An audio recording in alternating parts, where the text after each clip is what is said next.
आज तो सागिब न कुछ आता है न जाता है। कहते सागिब आंखें बंद करके कहते दे वरना तख्ता पलट देंगे, दे वरना तुझे तबाह कर देंगे। एक ऐसे ही आ गया था भिखारी मेरे आला हजरत की चौखट पर। लोग कहते हैं आला हजरत ने शिर्क को बढ़ावा दिया है, आला हजरत ने कुफ्र को बढ़ावा दिया है। नादान आला हजरत ने अकीदे की हिफाजत की है और किस शान से हिफाजत की है। एक भिखारी मेरे रजा की चौखट पे आया और आके कहने लगा इतने रुपए दो, 5 रुपए दो, वरना तुम्हारी हवेली का तख्ता पलट दूंगा। मेरे इमाम मकान से बाहर निकले, कहते पैसे जितने चाहे उतने ले जा, लेकिन खुदा की हुकूमत में हुक्मरानी में दखल अंदाजी ना कर। ये तेरा जुमला शरीयत के खिलाफ है, जो तू कह रहा है ये गलत है, ये जुमला ना कह। उसे मालूम ना था आज पाला किससे पड़ गया है। आज पाला सिर्फ एक मौलवी से नहीं बल्कि मुस्तफा के दर के कलंदर से पड़ गया था।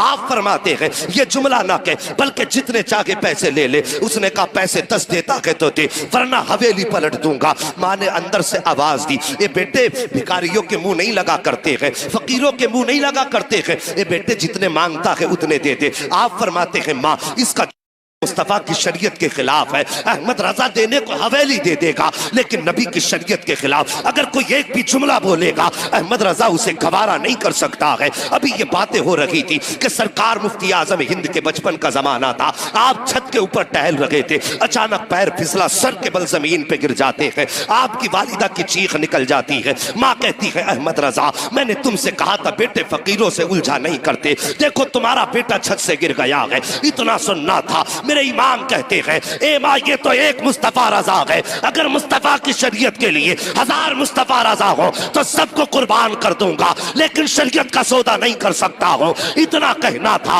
मुफ्ती आजम उठे हैं और दौड़ करके अपने बाप के कदमों से लिपटते हैं। कहते बाबा आपको जो फैसला करना है कीजिए। मुस्तफा रजा को एक खराश तक नहीं आई है, आला हजरत को जलाल आया। आपने अपने पैर के जूती को आगे किया था। फरमाते सुन तू हवेली पलटने की बात करता है, अहमद रजा का जूता पलट के दिखा दे। उसने एक हाथ लगाया है, जूते को नहीं हिला पाया, दूसरा हाथ लगाया है, जूते को नहीं हिला पाया है, पूरी ताकत लगा दी, जूता नहीं हिला पाया, पीछे हट के खड़ा हो गया। कहने लगा मौलाना तुम्हारे पास कोई जादू है जिसकी वजह से जूता जाम हो गया है। मेरे इमाम ने मुस्कुरा के फरमाया था सुनिए अपनी जहालत वाली बातें अपनी जेब में रख, मैं जादू की बुनियाद पे नहीं बल्कि जो भी कहता हूँ मदीने वाले मुस्तफा की हुकूमत। वाह बाबा नारे तकबीर, नारे रिसालत, नारे गौसियत, मसलके आला हजरत, फैज़ाने आला हजरत, गरीब नवाज कॉन्फ्रेंस,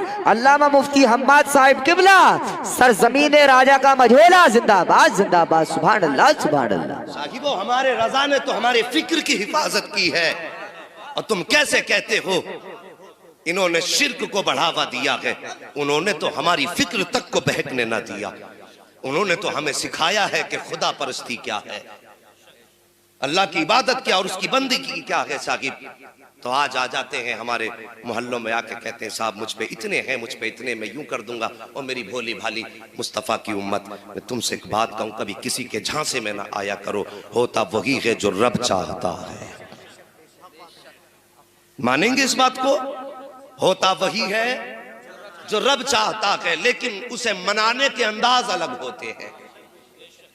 मनाने के अंदाज अलग होते हैं। एक बुजुर्ग थे तो जिस बस्ती में वो रहा करते थे वो बस्ती नदी के किनारे थी। नदी के किनारे बस्ती, अचानक उस बस्ती की नदी में आया पानी बहुत तेज और थोड़ा थोड़ा पानी रिसने लगा। रिश्ते रिश्ते पानी जगह बनाने लगा। गांव वाले डर गए, दौड़े दौड़े हजरत के पास गए, हजरत दुआ कर दीजिए, अगर पानी कट गया तो गांव बह जाएगा। आपने अपनी लाठी उठाई और वहीं गए जहां पे पानी कट रहा था। और जाने के बाद करना क्या था? कटते हुए पानी पे मिट्टी रखनी थी या हाथ लगा के रोकना था। लेकिन बस दीवानों की नजरों को जहां देख रहा है, दीवाना खुदा जाने कहां देख रहा है। और दीवाने को तहकीर से दीवाना ना कहो, दीवाना भी कुछ सोच के दीवाना बना। हाँ करना क्या था कि पानी बंद करना था, लेकिन साहिब किया क्या इन्होंने? जाकर के जहां पानी खुल रहा था और रास्ता बनाना शुरू कर दिया। हमारी कौम भी बड़ी अजीब है, एकदम सर पे बैठाती है एकदम फेंक दिया करती है, न तहकीक की फुर्सत न जानकारी की। कभी ये सोचते नहीं यार देखो इसके पीछे राज क्या है। जैसे पानी कटना शुरू हुआ लोग दौड़े, कहने लगे ये बाबा तो मरवाए बैठा है, इससे बेहतर था इसे बताते ना जा करके, ये तो खुद डुबाने पे लगा हुआ है। गांव वालों ने घर खाली किए, भागना शुरू कर रहे थे। अचानक जब पानी आप खोल रहे थे पानी खुद ब खुद बंद होना शुरू हो जाता है। और जब आप हाथ झाड़ते हुए वापस आए हैं लोग फिर आ गए, कहने लगे हुजूर बताइए तो सही ये पानी कैसे आपने रोक दिया। आप फरमाते हैं मैं गया पानी बंद करने के लिए था। कहा हजरत जी फिर खोला क्यों था जाकर के। कहने लगे सुनो तुम नहीं जानते हो, मैं जाके किनारे पे खड़ा हुआ, मैंने कहा या अल्लाह अगर ये अपनी मर्जी से है तो मालिक इसे बंद कर दे, और ये तेरी मर्जी से चला है तो फिर मैं भी तो तेरा बंदा हूँ, मैं तेरे काम में हाथ क्यों ना बटाऊं। मैंने खुद तेरा काम आसान करना शुरू किया है। आसान से मतलब ये नहीं माज़अल्लाह के रब के लिए कोई मुश्किल काम हो। का तेरे काम में मैं खुद शरीक हो गया हूँ, का जिसमें तू राजी है उसमें मैं राजी हूँ। जैसे मैंने इतना कहा था आवाज आई थी बंदे अब तू बता क्या चाहता है।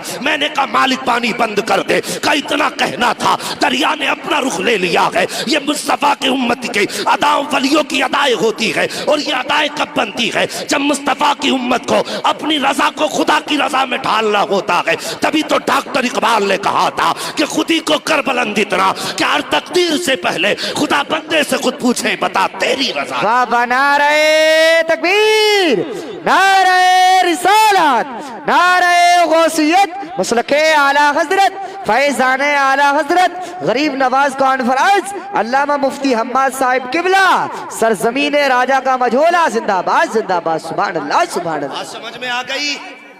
और मैं कहता हूं साकिब वो अगर घर पे फकीरी और गरीबी डेरे डाल ले और तेरे घर में अगर फाके होने लगे तो किसी अमीर की चौखट पे हाथ फैलाने मत जाना, किसी जमींदार के आगे कट्टा लेके मत जाना कि मेरे बच्चे भूखे हैं इसे कुछ दाना दे दो। चंद टकों के बदले में किसी की चौखट पे ईमान मत बेचना। अगर गरीबी तुम्हारे दरवाजे पे डेरा डाल लेना तो जाना मस्जिद के दरवाजे पे जाकर के बैठ जाना।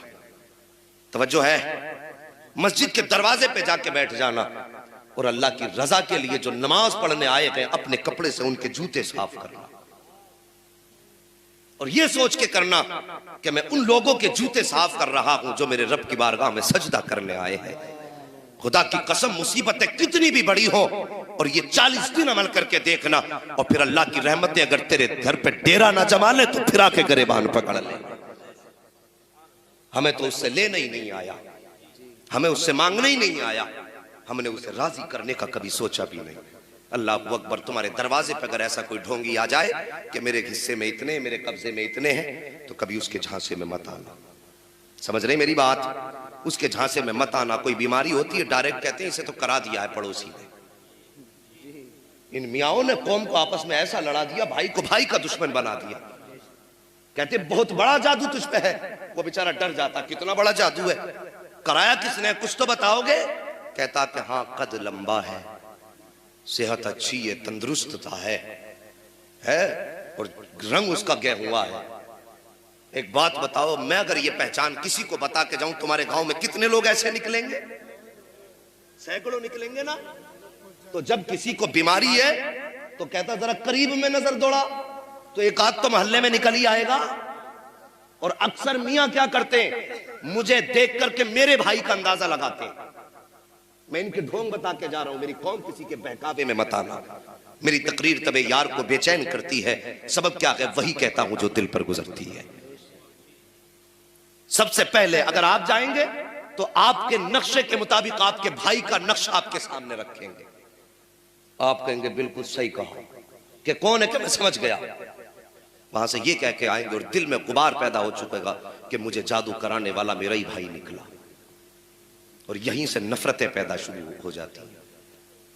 यहीं से हमारे दरमियान फिर अदावतें शुरू हो जाती हैं और फिर झगड़े इतने बढ़ जाते हैं कि भाई भाई को पानी पिलाने तैयार नहीं है, अपना अपने को माफ करने के लिए तैयार नहीं है, एक दूसरे के दस्त गरेबा रहते हैं, सोचते मैं इसे तबाह कर दूं, वो सोचता मैं इसे तबाह कर दूं। जब तुम्हारे जहन में ये बात आई कि इसने जादू कराया है तो फिर तुम उसके साथ गलत करोगे। जब तुम गलत करना शुरू कर देते हो तो फिर वो सोचता मेरा भाई मेरा दुश्मन हो गया है। पहले कोई दुश्मनी नहीं थी, अब दुश्मनी बढ़ती चली जाती है। साहिब ये ईमान नहीं है, ये मुस्तफा का दिया हुआ दीन नहीं है। दीन तो ये था उनके दरवाजे का, अगर तुझे अल्लाह ने दौलत वाला बनाया है भाई, अगर तेरी करवट में रहता है, गरीब है, ठेला चला के बच्चों के गुजारे करता है, और तेरे दस्तरखान पे रोज गोश्त और मुर्ग मुसल्लम उड़ाए जाते हैं, और तेरा भाई कभी चटनी से खा रहा है, कभी दाल को तीन टाइम खा रहा है, तो हमारा इस्लाम तो ये है कि जिस दिन तेरे दस्तरखान पे अच्छा खाना बन जाए, थोड़ा सा प्याली में लेकर के गरीब भाई के दस्तरखान पे चला जा और उसके दस्तरखान पे जाकर के बैठ, अपने हाथ से लुकमा तोड़ और तोड़ने के बाद भाई के मुंह में दे दे। खुदा की कसम